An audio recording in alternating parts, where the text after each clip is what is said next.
이재명 대표 어제 검찰에서 조사를 받고 늦게 집으로 돌아갔는데요. 어제 조사받고 나올 때 기다리고 있던 기자들에게 한마디 했습니다. 어떤 이야기 했을까요? 늦은 시간까지 관심 가져주신 우리 언론인 여러분 고맙습니다.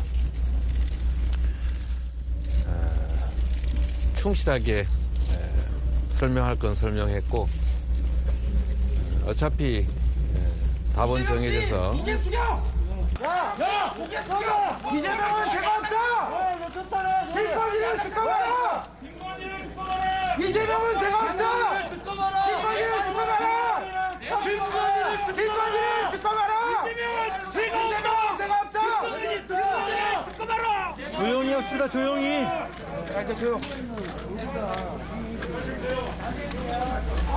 네, 어차피 답은 정해져서 기소할 것이 명백하고 또 조사 과정에서도 그런 점들이 많이 느껴졌습니다.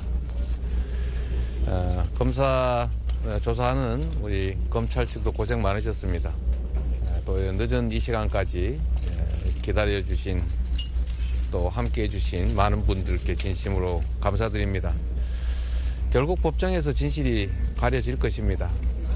오늘 제시되는 여러 자료들을 봐도 제가 납득할 만한 그런 것들은 없었던 것 같습니다. 모두 수고하셨습니다. 고맙습니다. 예, 이재명 대표가 이야기하는 사이에 현장에 있던 사람들 가운데는 이재명 씨 고개 숙여 이런 주장을 하는 사람도 있었고 이재명은 죄가 없다 이렇게 주장하는 사람도 있었습니다. 장 변호사님, 네. 이재명 대표는 어제 조사받으러 들어가기 전에도 조사받고 나온 다음에도 검찰은 이미 결론을 정해놨다. 답정 기소다. 답은 정해져 있는데 바로 자신을 기소할 거다. 어차피 법원으로 가야 한다. 이런 얘기를 계속하네요. 그렇습니다. 그리고 그 진술에서 좀 추정할 수 있고 보도 나오는 내용을 종합하면 아마 긴 시간, 12시간 넘게 조사받았다라고 하지만 네. 굉장히 본인의 항변에 집중을 하거나 본인의 변소를 구체적으로 내세우는 전략을 세운 것 같아 보이지는 않습니다. 지금 보면 어떤 질문을 던졌을 때 6페이지짜리의 진술서를 미리 준비해 갔기 때문에 그쪽에 어떤 주장한 내용으로 가름하겠다라는 취지로 답변을 했거나 네. 아니면 법리적인 부분과 관련해서 질문을 받으면 이거 의견에 대해서는 진술하지 않겠다라는 취지로 이제 답변을 했다라고 보도가 되고 있는데요. 이건 아마 이런 전략을 세웠기 때문인 것 같습니다. 보통 저희가 형사 피의자로 조사를 받게 됐을 때 검찰이 뭔가 열린 결론을 좀 염두에 두고 그러니까 한번 소명을 들어보겠다라는 태도인지 아닌지는 그 피의자 스스로가 굉장히 좀 잘 알게 됩니다. 근데 이재명 대표 같은 경우에는 내가 내 소명을 하더라도 이건 기소 수준으로 갈 수밖에 없는 그런 수사의 선상에 있고 그렇다면 구체적인 항변 내용을 조사에 남기기보다는 진술은 최소화하되 어떤 협조하는 외형을 취하는 그런 어떤 입장으로 이번 조사에 임하지 않았나 생각됩니다. 예, 여기서 말이죠. 저도 이 내용을 어떻게 기자들이 취재했을까 궁금하긴 한데 어제 조사를 받았는데 오늘 조선일보 기사도 봤고 제가 동아일보 기사도 봤는데 처음에는 지금 장 변호사님 말씀하신 것처럼 나는 성남FC가 후원금 받는데 관여한 바가 없다. 이 사건은 조작된 것이다 라고 하는 답변을 계속 반복을 했는데 조사 과정에서 네이버 관계자가 정진상 당시 성남시 정책비서관을 접촉한 결과에 따라서 성남시 요구안을 정리한 문건을 제시를 하니까 이재명 대표가 정진상이 그랬다는 겁니까? 처음 봅니다. 몰랐습니다. 믿어지지 않는다고 대답했다라고 알려졌다. 이런 내용의 보도가 나왔어요. 이 부분은 이 보도가 사실이라고 한다면은 검찰에서는 이재명 대표가 예상하지 못했던 부분을 증거로 갖고 있다는 것을 일부 확인시켜준 셈이 되는 것이고 민주당에서는 역으로 어떻게 어젯밤 늦게 조사받는 과정에서 나왔던 이야기가 마치 누군가 카메라로 들여다보듯이 저렇게 조선일보의 새벽 5시 기사에 나갈 수가 있느냐. 이거 누가 검찰에서 흘려준 것 아니냐. 이거야말로 명백한 피의 사실 공표 행위에 해당한다. 또 이런 주장도 나오고 있어요. 사실 경우의 수는 두 가지인 예. 것 같습니다. 왜냐하면 그 수사에 임하는 사람들 그리고 네이버에서 작성했다는 내부 문건 같은 경우에는 그 종전에는 보도된 바가 없었습니다. 그렇죠. 근데 사실 유의미한 대단히 증거로 기능할 수가 있는 부분이거든요. 아마 검찰로서도 지금 피의자 조서를 작성하는 그 과정 중에 제시를 한 것으로 보이고 그렇다면 경로는 이 이재명 대표 측에서 알리거나 아니면 검찰 측에서 알리거나 두 가지입니다. 그런데 이재명 대표 측에서 본인의 피의 사실과 관련해서 언론에 공개할 리는 좀 만무해 보이는 부분이 있고요. 그렇다면 검찰에서 또 이게 검찰이 의미가 있다라고 생각을 하고 있는 어떤 증거이기 때문에 검찰 발로 언론에서 보도가 됐다라고 보는 것이 합리적이라고 볼 수밖에 없을 것이고 그렇다면 이것이 사실상 조사 과정 중에 이렇게 아니면 조사 거의 직후에 알려지고 있는 것이 과연 맞는 방향인가에 대해서는 또 갑론을박이 이어질 것 같습니다. 자, 방금 말씀드린 그 부분과 관련해서 민주당에서 오늘 아침에 어떠한 주장을 했는지 새벽 5시에 조선일보가 이런 기사를 썼다. 어떻게 이런 일이 있을 수 있느냐. 민주당에서 강하게 비난을 했는데요. 한번 들어보겠습니다. 오늘 오전 5시에 조선일보에 부장검사의 질문에 이재명 대표가 답변한 내용이 아주 상세히 등장합니다. 하나같이 검찰이 흘리지 않았다면 보도할 수 없는 내용입니다. 기사 작성 시간을 고려하면 사실상 조사 중 실시간으로 혹은 조사를 마치자마자 언론에 바로 공무상 비밀을 갖다 줬다고 밖에 볼 수 없습니다. 아니면 조선일보와 검찰이 합동신문이라도 한 것입니까? 검찰의 피의사실 공표 사례를 하나하나 점검하고 공무상 비밀 누설죄 고발도 검토하겠다는 말씀을 드립니다. 역대급 매머드 수사팀을 데리고 수사가 아니라 범죄를 일삼는 검찰에 끝까지 책임을 묻겠습니다. 자, 이 사안 늘 검찰의 주요 사건 수사 때마다 되풀이되고 있는 어떤 현상이라고 할까요? 그 조사받은 언론에 보도된 내용이 사실이냐 아니냐를 둘러싼 진위 공방이 하나가 있을 것이고 이 내용이 어떻게 언론에 보도가 되느냐, 누가 흘렸느냐, 검찰이 했다고 한다면 이거는 명백한 피의사실 공표다라고 하는 논란의 지점이 또 하나 있어요. 두 개의 지점을 우리가 다 봐야 되는데 어느 부분이 더 저는 기본적으로 첫 번째 부분은 법정에서 더 확실하게 이루어질 것이기 때문에 후자 부분을 저는 봐야 된다고 봅니다. 네. 왜냐하면 검찰 수사가 모든 국민에게 공정하게 이루어져야 돼요. 근데 지금 검찰의 수사는 굉장히 불공정해 보이는 부분이 너무 많습니다. 그게 어떤 부분이냐면 그 답을 정해놓고 그쪽으로 몰아가고 그 어떤 사실이나 어떤 여론을 그쪽으로 꿰맞추고 이런 작업들을 하는 듯한 느낌이 너무 많이 들거든요. 그렇다면 그 수사가 공정한 수사겠습니까? 사실 미국 같은 나라에서 이런 수사를 하면 독수독과 이론에 의해서 제가 볼 때는 무죄가 날 가능성이 굉장히 전 높은 사안이라고 봐요. 근데 이렇게 우리 언론에 보도가 된다면요? 예. 그런데 미국에서도 이런 언론 보도는 많이 아니 있어요. 그렇지만 예. 그렇지만 이런 보도 때문이 아니라 검찰의 행위 때문에 제가 이제 말씀을 드리는 거거든요. 불공정한 수사가 많고 그 행위 자체가 약간 위법하다라고 보여지면 우리나라만 해도 독수독과 이론을 많이 적용하지 않기 때문에 우리나라에서는 이렇게 이런 일들이 네. 많이 일어나고 그거에 논란이 있더라도 또 하고 이런 일이 일어나지만 미국 같은 데서는 그 판례나 이런 데서 독수독과 이론을 좀 폭넓게 받아들이는 부분도 있기 때문에 우리 이런 수사는 굉장히 미국이나 이런 데서는 하기 어려운 수사라고 저는 생각이 들고요. 그렇기 때문에 지금 이 지지자들이나 이런 그 층에서도 이게 이런 수사를 하는 거를 우리가 인정을 해야 돼? 그게 공정이야? 그걸 공정하지 않은 수사를 아무리 그게 결론이 나와도 정의롭다고 볼 수 있어?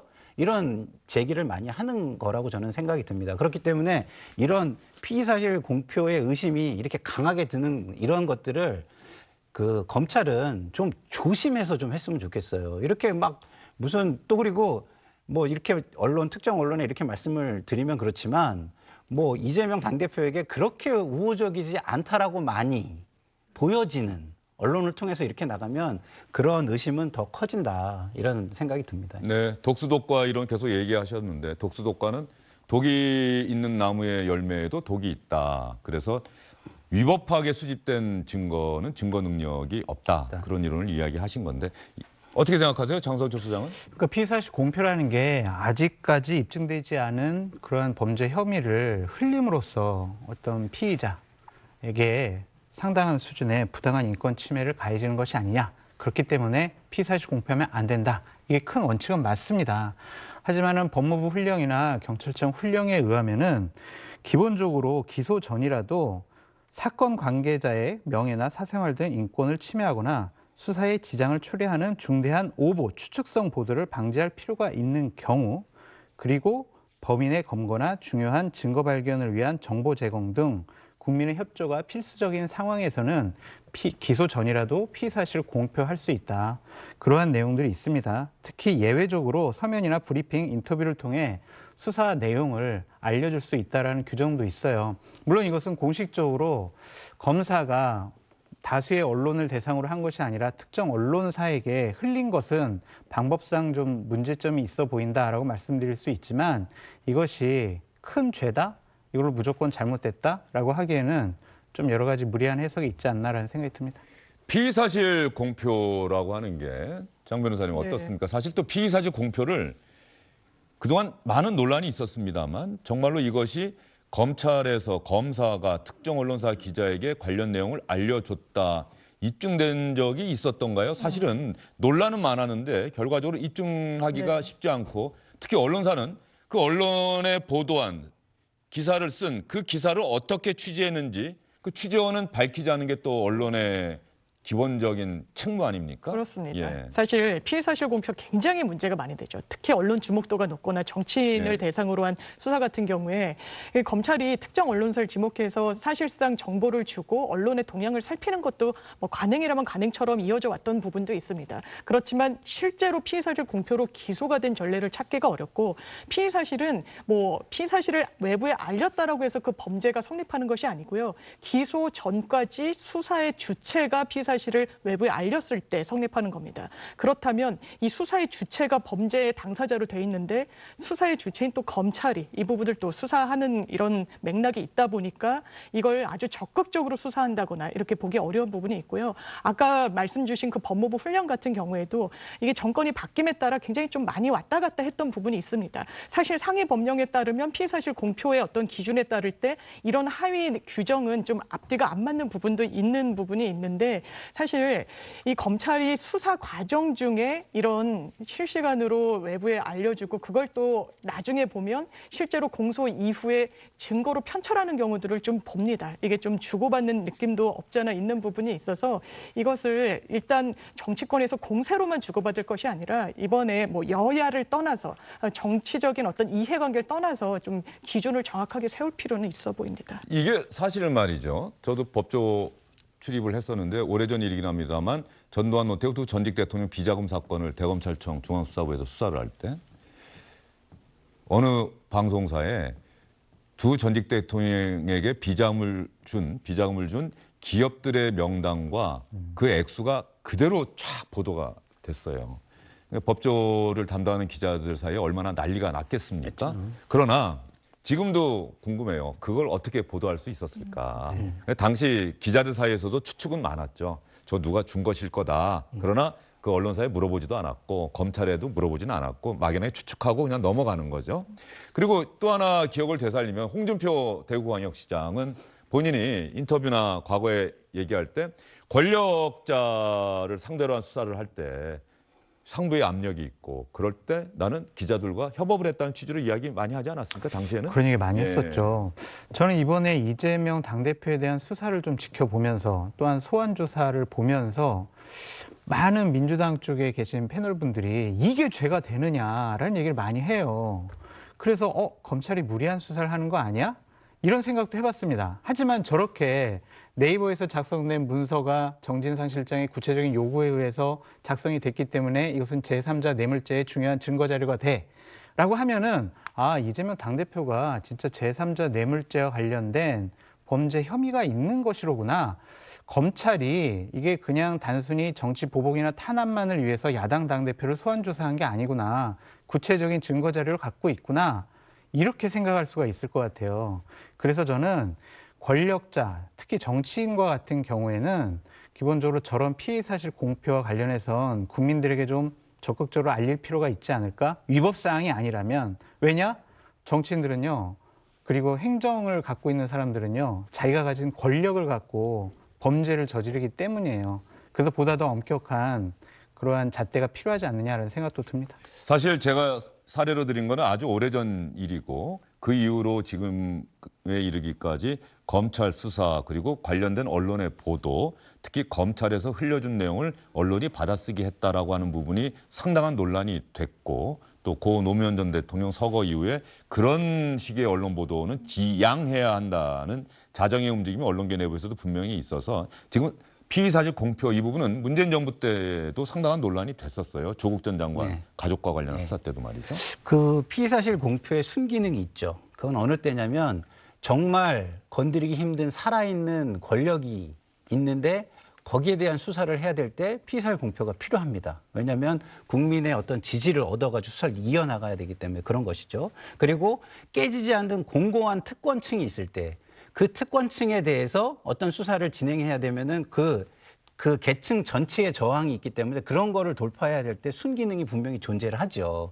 근데 지금은 그런 시대도 아니고 지금은 야당이 그 정도의 특권을 가지고 있지 않아요. 그리고 야당 당대표가 상대적으로 힘이 강한 건 맞지만 집권 세력에 비해서 강하진 않거든요. 그리고 이걸 수사를 못할 정도로 막을 힘이 없어요. 그렇기 때문에 이런 피의사실 공표는 지금 이렇게 일어나는 거는 순기능의 차원에서 이야기하기가 저는 굉장히 어렵다고 생각하고요. 그리고 제가 수사의 문제를 지적하는 것은 뭐 할 수사를 열심히 하는 걸 지적하는 게 아닙니다. 장성철 소장은 제가 그렇게 말한 것처럼 지금 말씀을 하시는 것 같은데 그게 아니고요. 이게 잠시만요. 김상현 전 특보가 한 얘기를 갖고 아까 얘기하신 제가 한 겁니까? 건 아니에요. 예. 다른 방송 프로그램에서 다른 민주당 패널. 그러면 감사한데 네. 감사한데 저는 이런 거예요. 이게 어떤 실마리를 통해 가지고 수사로 나가는 방식이 아니라 이 모든 전방위를 압박해가지고 막 짜내서 무슨 고름 짜듯이 툭 튀어나오면 그때서야 그것을 문제를 어떤 해결하는 그런 방식의 수사는 잘못됐다는 말씀을 드리는 거예요. 특히나 기업 같은 경우는요. 1인이 아니에요. 그리고 여러 가지 이해관계가 있어요. 정권이 여기를 때려잡자고 하면은요, 그냥 죽일 수가 있습니다. 그러면 네이버나 이런 데들을 전방위로 압박을 한다. 저는 이제 제가 기재위의 활동을 오래 했기 때문에 네. 그 국세청의 활동을 좀 많이 아는데요. 전방위 세무조사도 나가 있는 기업들이 굉장히 많고요. 이 수사 자체가 너무 전방위로 과도하게 이루어진다는 느낌을 주는 게 너무 많아요. 그러면 그게 맞는 수사입니까? 그래서 제가 아까 그런 차원에서 독수독과 이야기를 한 겁니다. 예. 제가 꼭 한 말씀 드리고 싶은 네. 게 뭐냐면 검찰로서도 어쩔 수 없었겠다라고 생각한 이유가 이재명 당대표가 소환조사 받기 전과 후에 계속 뭐라고 했냐면 검찰의 조작 왜곡 수사 이런 식의 얘기를 했어요. 그럼 검찰로서는 우리는 조작 왜곡한 게 아니에요. 이러한 증거를 갖고 이재명 당대표를 조사하고 있어요. 라는 것을 알리고 싶어 하지 않았을까. 그것이 그냥 특정 언론에 나간 것은 부적절하다라고 말씀은 드리지만 일단 검찰의 자기 보호 본능 기능도 이번에 발휘된 것이 아닌가라는 생각이 듭니다. 예, 알겠습니다. 자, 이런 상황에서 검찰이 조사 과정에서 어쨌든 언론 보도가 사실이라고 한다면 네이버 측에서 작성한 것으로 알려진 아마 이렇게 돼 있죠? 네. 요구사항 이렇게 돼 있다고 하는 건데 여기서 법리적으로 이 좀 어려운 부분일 수 있는데 제가 다시 한번 좀 여쭤볼게요. 이게 직접 뇌물죄와 네. 제3자 뇌물죄의 차이가 무엇이고 지금 이재명 대표가 받고 있는 혐의가 제3자 뇌물죄 아닙니까? 그렇습니다. 그런 측면에서 그런 맥락에서 볼 때 제3자 뇌물죄 성립 가능성은 어느 정도인지 좀 설명을 좀 해주셨으면 사실 뇌물죄는 정확하게 많은 분들이 알고 계시죠. 예. 공무원이 직무와 관련해서 대가관계에 있는 사람으로부터 금품을 수수하는 행위입니다. 거기에는 청탁이 들어가야 됩니까? 부정 청탁이 요건으로 되어 있지 않습니다. 아, 청탁은 없다. 예, 부정한 청탁을 매개로 해가지고 처벌한다고는 규정돼 있지 않습니다. 그냥 단순히 직무와 관련돼 있습니다. 직무와 관련돼서 금품을 받으면 그럼 그렇습니다. 바로 뇌물죄가 된다. 그렇습니다. 그러면 제3자 뇌물죄는요? 제3자 뇌물죄는 본인이 직접 금품을 수수하는 주체가 아니기 때문에 제3자에게 가게 했을 경우를 처벌하기 때문에 부정한 청탁이라는 요건이 하나가 더 들어갑니다. 그런데 이 일반 뇌물죄와 제3자 뇌물죄가 법정형이 동일합니다. 똑같이 처벌합니다. 그렇기 때문에 판례에서는 뇌물죄와 동일한 법적 평가가 필요하다라고 이야기했습니다. 사실상 본인이 받았다고 볼 수 있을 정도로 비난 가능성이 높은 행위일 때 처벌한다고 되어 있기 때문에 사실상 제3자가 귀착지고 본인에게 금전이 전혀 가지 않더라도 성립은 할 수 있지만 뭔가의 이득을 받았다는 그런 부분이 해명이 돼야 되는 그런 어떤 숙제로 남아있는 게 검찰의 몫이라고 하겠습니다. 그래서 제3자 뇌물죄 2번 같은 경우에는 일단 이재명 대표가 금품을 수수했다는 건 검찰의 시선도 아닙니다. 이 상남FC라는 별도의 법인이 수수했는데 그것으로 인한 이득이 있지는 않은지, 그리고 그 과정 중에서 부정한 청탁을 주고받은 것은 아닌지가 제일 핵심이라고 할 수 있고, 그렇다면 부정한 청탁인지 여부는 기업 현안을 이 특정 기업, 두산이든 네이버든 차병원에게 특혜를 주면서 이런 청탁의 대가로 성남FC로부터 돈을 받았는지, 이 하나하나의 요건이 성립을 해야 이 공소유지가 가능할 것 같습니다. 예. 여기서 박근혜 전 대통령 국정농단 사건 때 제시가 됐던 이른바 경제적 공동체라고 그렇습니다. 하는 개념이 제3자 뇌물죄와 관련해서 어떤 의미가 있는 개념입니까? 어떻습니까? 사실 박근혜 전 대통령의 경제 공동체란 개념은 제3자 뇌물보다는 박근혜 전 대통령이 직접 뇌물죄의 처벌 대상일 때 훨씬 더 의미 있는 법리입니다. 아, 그거는 뇌물죄일 경우에 예. 최순실 씨와 그렇습니다. 예. 그래서 그 관련 판결을 보더라도 뭐 집을 사준다든지 이런 거는 사실 타인과의 관계에서는 성립하기가 어려운 관계거든요. 보통 경제 공동체라는 거 법률상 부부를 지칭할 때 많이 씁니다. 예. 그 정도로 경제적인 어떤 것들이 혼용되어 있는 관계라는 것인데, 박근혜 전 대통령은 일단 법원에서 최순실 씨와 경제 공동체로 생각을 했습니다. 그래서 뇌물죄가 인정이 된 부분이 있고, 특히 이 롯데와 관련해서 제3자 뇌물죄가 인정된 부분도 K스포츠재단에 한 70여 원을 이제 지급하도록 한 부분, 박근혜 전 대통령이 수수하지 않았지만 최소한 최순실 씨와의 어떤 이런 경제적인 공동체 관계로 상당히 법적인 거리가 가까웠기 때문에 또 제3자 뇌물도 성립했던 부분이 네. 있습니다. 그러면 이번에 이재명 대표 당시 성남시장과 성남FC 이 경제적 공동체냐 아니냐, 이거는 중요한 그렇습니다. 요소는 예. 아닌 겁니까? 경제적 공동체인 거는 이 건에서는 크게 중요한 요소는 아니고, 아마 핵심은 부정 청탁이 될 텐데 검찰에서도 이 네이버 문건 같은 것을 사실상 좀 중요하게 생각하고 있는 것이, 그렇다면 부정한 청탁이 있었는지 여부일 겁니다. 성남시로서는 뭔가 기업의 현안을 해결해주는 대가로 제3자인 성남FC에 거액의 광고비를 집행한 것이 아닌가라고 보게 된다면, 이런 남아있는 문건들, 두산 같은 경우에도 압수수색 과정에서 공문이 좀 새로 발견됐다라고 하는데, 그 부분도 용도 변경과 관련해가지고 이 현안이 해결이 되면 뭔가 성남FC에 광고비를 낼 것과 같이 그런 내용이 있다라는 게 지금 검찰발 기사들의 좀 주요 내용입니다. 이런 것들이 실제로 부합하는 내용으로 증거가 있다면 이건 검찰 측에 유리한 증거로는 보입니다. 하나 드는 궁금증이, 자, 네이버가 문건을 작성을 했다고 하는 것인데 이 성남시 요구안이라는 게 조금 생각을 해보면 헷갈릴 수가 있어요. 네. 이게 네이버가 성남시의 요구한 안을 정리한 건지, 아니면 성남시가 네이버의 요구한 안이 정리가 된 건지, 그러면 네이버가 성남시에 부정한 청탁을 했다, 만약에 그렇게 가정한다면 그것은 부정한 청탁이라고 하는 제3자 뇌물죄의 핵심 성립 요소가 되는 것인데, 성남시가 역으로 네이버에 뭐 어떤 요구를 했다, 만약에 그거는 또 그 제3자 뇌물죄 성립 요건에 해당이 되는 겁니까? 어떤 겁니까? 짚어주신 대로 예. 사실 기업 입장에서는 돈도 주고 기업의 어떤 현안도 해결해야 되는 지위가 있어야 네. 제3자 뇌물이 되기 때문에, 성남시에서 일방적으로 그냥 연결고리 없이 성남FC에 좀 광고비 좀 집행해 달라라고 한다면 그거는 그냥 일상적인 행정 업무라고 판단받을 가능성이 높습니다. 네. 그럼에도 불구하고 네이버로서는 우리가 제2사옥을 이 관할 구역 내에 설립할 필요가 있는 그런 이슈가 있다. 그 부분이 해결되면 이런 연결고리로, 이런 인과관계로 성남FC에 광고비를 집행하겠다라고 한다면 이 공소유지의 가능성은 좀 높아지는 부분이 있습니다. 알겠습니다. 그리고 검찰은 이제 성남FC 후원금 의혹 관련해서는 결론을 거의 내린 거겠죠? 검찰은 이게 사실관계 다툼은 거의 없기도 하고, 법리적으로는 이미 결론을 냈다라고 보고, 사실 마침표를 찍기 위한 과정이 어제 그 소환 조사였다고 보여지는 부분이 있어서 뭐 영장을 청구할지 아닐지는 변수이겠지만 곧 기소는 할 것으로 보입니다. 자, 여기서 하나 궁금하고 중요한 부분이, 그러면 곧 기소를 할 것이다라고 한다면 구속영장을 청구할 이유는 없는 것 같고, 구속영장을 청구하겠다라고 하는 것은 조사를 신변을 확보한 상황에서 더 하겠다는 것 아니겠습니까? 그렇습니다. 어떻게 보세요? 구속을 한다는 건 기본적으로 구속 수사의 필요성이 예. 있다라는 것입니다. 그런데 사실상 일단락은 된 수사이고 이게 굉장히 좀 예전부터 불거졌었던 거고 고발장이 접수된 것도 상당히 좀 묵혀져 있었기 때문에 사실 신변 확보의 필요성이 성남 FC 건을 단독 건으로 해서 이렇게 검찰이 인실 확보에 나설 가능성은 상당히 낮아 보입니다. 낮아 보인다. 네. 구속영장을 청구해서 뭐 체포동의안이 국회에 와서 본회의에서 표결할 가능성은 현재로서는 없어 보인다. 그래 낮아 보입니다. 보인다. 그런 말씀을 해 주셨죠. 그리고 앞으로 다른 건마다 소환을 또 통보해서 조사하겠다. 검찰이 그렇게 나서는 겁니까? 예, 성남 FC 건으로 첫 소환 일자가 공개됐을 예. 때 이거는 건 바이 건으로 소환을 하겠다는 검찰의 의중이 실렸구나라고 볼 수밖에 없었습니다. 사실 대장동 수사 있죠. 그리고 변호사비 대납 수사 있고 네. 성남 FC 건 각각의 지청 그리고 서울중앙지검 등에서 수사가 되고 있는데 성남 FC 건으로만 불렀다면 대장동 건으로만도 부를 수 있는 것이고 변호사비 대납 건으로도 부를 수 있을 겁니다. 사실 한 대 합쳐서 한 번 정도 소환하지 않겠냐라고 할 수 있는데 워낙에 각각의 사건이 갖고 있는 법리적인 쟁점들, 사실관계들이 워낙 복잡해서 검찰도 한 번의 소환 조사 일정을 잡지는 못했던 것으로 보입니다. 예, 알겠습니다.